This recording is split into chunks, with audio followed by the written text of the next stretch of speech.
As I'm sure many of you have already heard, the crypto exchange FTX has completely imploded and is now widely suspected as being an elaborate Ponzi scheme.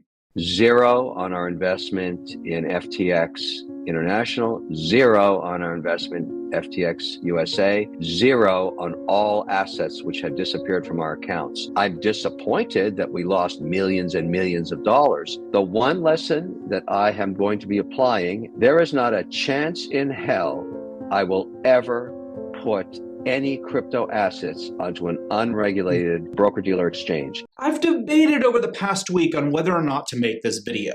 In the end, I decided it was the best for transparency. Earlier in 2022, FTX was approaching a lot of YouTubers and offering very, very lucrative sponsorship agreements. This was when I was looking for sponsors for my Open for Business nationwide helicopter tour.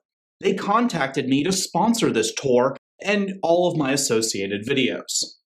Now, for those of you that don't really know, I flew a helicopter around the country back in April, and I met a bunch of small business owners and other YouTubers. We shot dozens of interviews and hundreds of hours of video, which I haven't completely uploaded yet. I'm still kind of getting to it. Anyways, it'll be out there soon. This was a great time that I was able to meet some very fantastic people. But leasing $1.5 million helicopter for a month and flying it around the country isn't exactly cheap.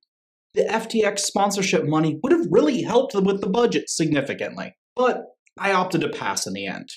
Now, I'm not going to claim that I was some financial genius that saw through this and saw their impending implosion and just turned down the money on principle. No, the reason why I passed on the sponsorship was very simple.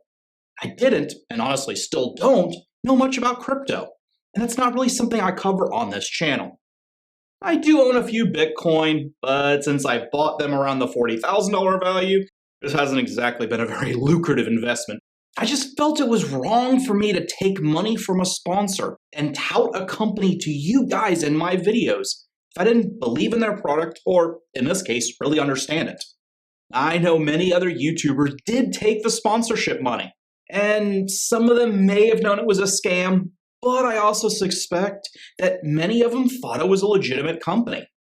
Touted by mainstream media as the modern-day JP Morgan, the owner of FTX was supporting multiple social causes and rubbed shoulders with the most powerful politicians in DC. Of course, thinking about it now, that probably should have been a good clue that he was a complete crook.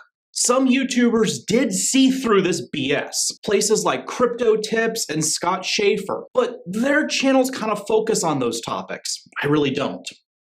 In the end, I just wanted to say that YouTubers, we're paid to talk about companies. You as the viewer must choose, do you want to watch YouTubers that have the integrity to turn down sponsorship money versus the ones that are just willing to take money from anyone that's willing to pay?